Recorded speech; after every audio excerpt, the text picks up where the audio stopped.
Всех приветствую, меня зовут Исаева Мария. Сегодня я отвечу на самый популярный вопрос, почему же мы выбрали Хорватию, почему мы переехали, почему не какая-либо другая страна.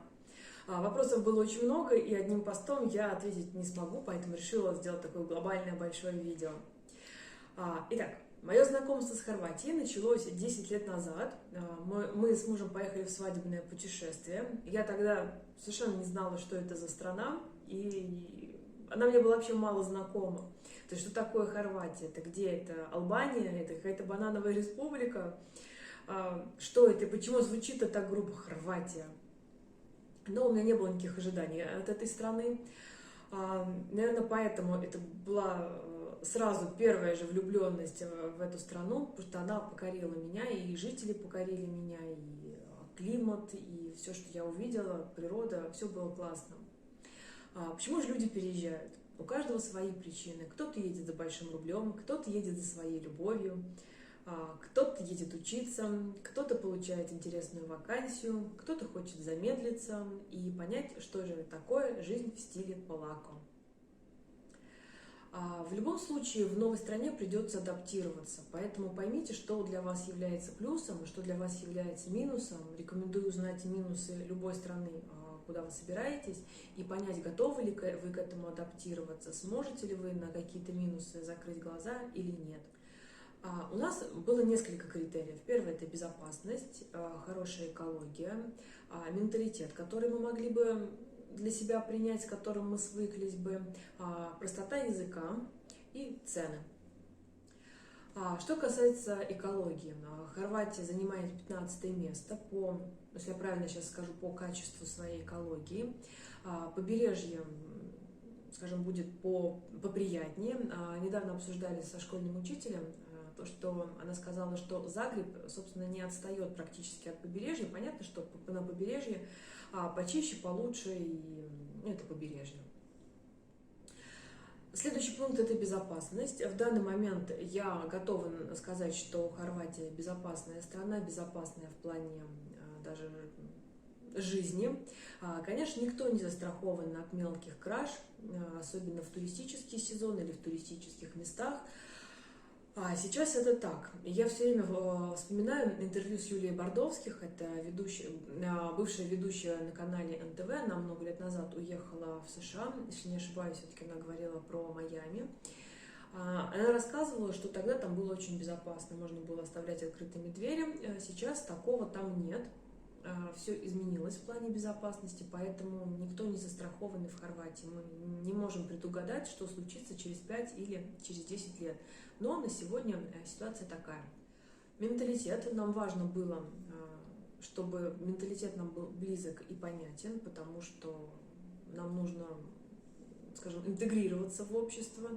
И если что-то было бы в людях, чтобы мы никак не принимали, наверное, нам было бы очень сложно принять решение о переезде. И простота языка. Хорватский – это все-таки южнославянский язык, у него старославянские корни, поэтому любому русскоговорящему человеку, если он будет слышать речь хорвата, который будет говорить медленно и просто, ну, скажем так, основная суть разговора будет понятна, потому что очень много похожего, и особенно то, что мы привыкли считать старославянским, оно до сих пор есть в современном хорватском языке. Следующий пункт был очень важен именно цены. Я работаю на Россию, весь мой доход идет из России, поэтому мне очень важно, чтобы мой доход был все-таки релевантен немножечко ценам страны. Если, например, смотреть на просто конский ценник в странах Скандинавии, просто мой доход просто бы не выдержал никакой критики, поэтому, допустим, Скандинавия нам не подходила по этому пункту. Мы примерно понимали, какой доход будет у моего мужа, мы примерно понимали, какой доход могу иметь я, поэтому при совокупности все равно, наверное, нам было бы тяжело жить в дорогих странах. Понятно, что там и зарплаты высокие, но и цены там соответствующие. Мы предварительно изучали сайты с недвижимостью, сколько стоит и покупка, и аренда недвижимости. Мы гуляли по Google картам, там, где человечком можно ходить по городу. Мы смотрели сетевые магазины, супермаркеты с продуктами, мы смотрели в них в онлайн на сайтах каталоги, мы уже понимали сразу, в какой стране что сколько стоит, поэтому мы как-то примерно рассчитывали на те деньги, которые мы имеем. Поэтому Хорватия нам подошла, в принципе, идеально по всем этим пунктам. Чтобы было понятнее, наверное, как мы думали, то давайте расскажу, почему не другие страны. Я могу дать какое-то более-менее логическое объяснение, пусть даже не по всем будет какая-то логика прослеживаться. Мы не рассматривали другие континенты. Какие бы там страны не были, какие бы там плюшки не предлагались, мы их не рассматривали, на этом точка. По образованию я культуролог, поэтому история и культура стран Европы – это мой госэкзамен, мне это все родное и близкое. Я очень люблю Европу, несмотря на то, что страны развиваются, двигаются вперед, они все равно остались какими-то самобытными: кухня, архитектура, традиции, все это стараются сохранить. Это все, конечно, безумно интересно, наверное, жизни не хватит, чтобы посетить и изучить все страны досконально. Поэтому, наверное, самое главное, что мы очень любим Европу. В посте я писала о том, что мы сначала думали о Словении, мы начинали учить славянский язык, но как-то поняли, что, наверное, у нас не заходит Словения душевно. Я уже написала, что Словения – это брак по расчету, а не по любви, как у нас сейчас с Хорватией, поэтому от Словении мы отказались. Но там, кстати, наверное, очень удобно растить детей, там много что сделано для детей. Словения точно в этом вопросе хороша. Я уже сказала о странах Скандинавии, мы их не рассматривали, потому что там для нас очень высокие цены, и не совсем нас устроил климат в Скандинавии, поэтому им нет. Мы не рассматривали Италию, потому что из нескольких источников мы прочитали, что дети не граждане Италии не могут учиться в государственных школах. Нам это тоже не подходит, потому что, наверное, самая лучшая интеграция ребенка в общество – это все-таки общение в школе со сверстниками. Испанию мы не рассматривали. Испания теплая, приятная, дружелюбная страна, но она хороша для туристов. Как раз-таки, говоря про Испанию, я всегда вспоминаю выражение «не путайте туризм с миграцией». Вот это именно тот самый случай, когда эта страна хороша для туризма. В Испании я была только в Барселоне. Барселона очень красива на главных улицах. Если чуть-чуть свернуть с этих главных улиц, там становится грязно, непонятно, неприятно мне, непонятно, это какая-то расслабленность, чрезмерная расслабленность, расхоложенные какие-то испанцы. Поэтому это точно не моя культура. Раньше я ездила в путешествие как самостоятельный путешественник без турагентства. Я бронировала себе апартаменты или отели самостоятельно, покупала авиабилеты. Из аэропорта я добиралась сама. Внутри города я пользовалась общественным транспортом, ходила в супермаркет, поэтому смогла примерить на себя шкурку некоторых жителей разных стран. Поэтому Испания мне не откликнулась прям совсем. Ну, вот настолько не моя страна. Когда столько восторженных отзывов об Испании, у меня всегда возникает вопрос, а точно ли я была в Испании? Потому что, вот нет. Недавно я смотрела сюжет, один парень русскоговорящий, он из России, живущий в Черногории, восхищался Барселоной, рассказывал, что он сейчас все делает для того, чтобы туда переехать. Ну, вот как по мне, я бы лучше осталась в Черногории, но я бы не поехала в Испанию, прям категорически нет. Кстати, по той же причине мы не рассматривали, например, Израиль.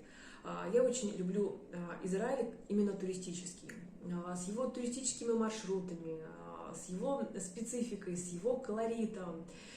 Но принять менталитет я бы не смогла, и не смогла бы какие-то их правила принять.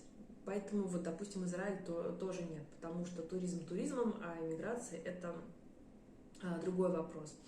Еще одна очень популярная страна для русскоязычных, оказывается, Турция. Турция тоже хлебосольная, интересная страна, но тут тоже самая история, не путать туризм с иммиграцией. Она мне не близка по менталитету.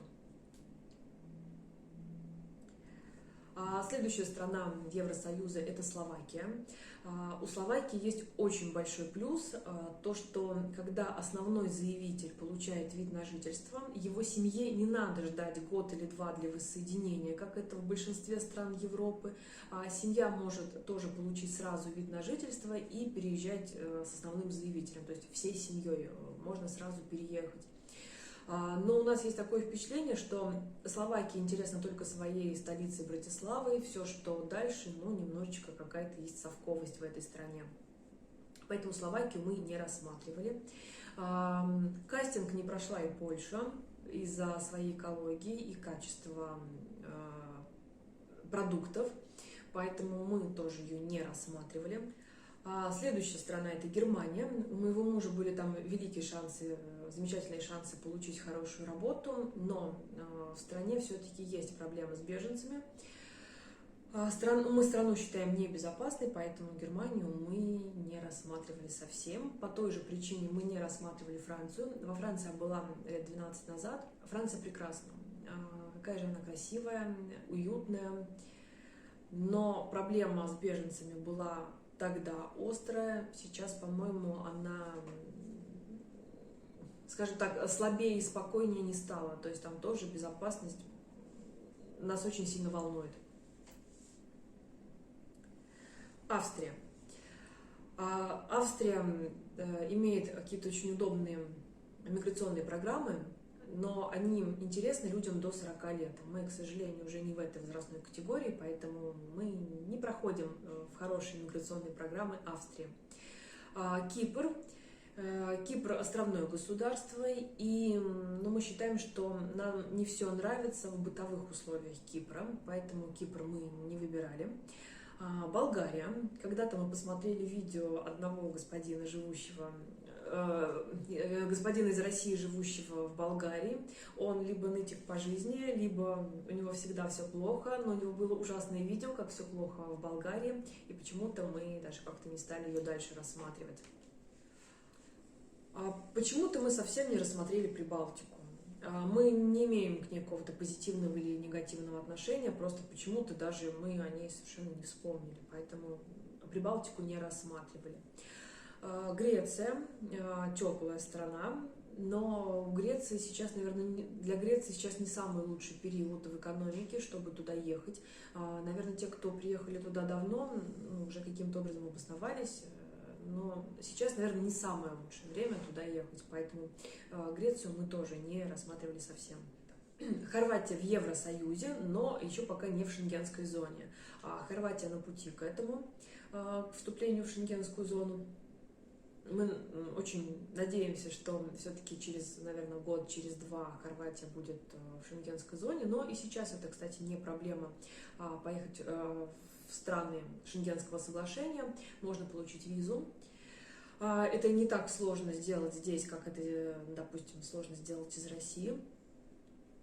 Предоставляется меньший пакет документов, но если, допустим, вы знаете, что вы в России можете получить какой-то 5-летний шенген, то здесь виза дается только по сроку действия вида на жительство. Соответственно, если вид на жительство заканчивается, например, у меня через, не знаю, там 10 месяцев, то и визу я получу не более чем на 10 месяцев. То есть строго по окончанию карточки вида на жительство.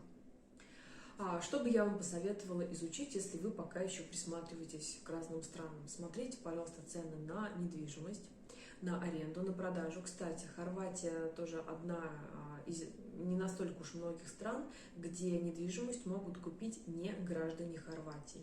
Это может быть чуть-чуть подольше, может быть, там какие-то дополнительные налоги нужно будет заплатить, возможно, но покупка возможна.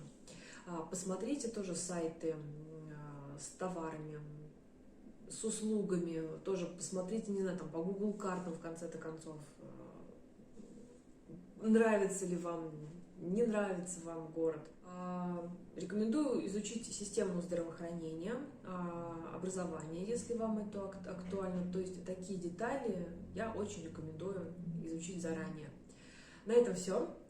Я буду очень рада вашим комментариям. Если вы в чем-то со мной не согласны, пожалуйста, пишите, но я уважаю только корректное отношение друг к другу и только корректные комментарии. Если вам видео понравилось, буду признательна за лайки, и мне очень хотелось бы все-таки получить обратную связь, нужен ли такой формат или не нужен такой формат, понравилось вам, не понравилось, для того, чтобы я в дальнейшем приняла решение о том, чтобы продолжать снимать видео или нет. Все, всем пока!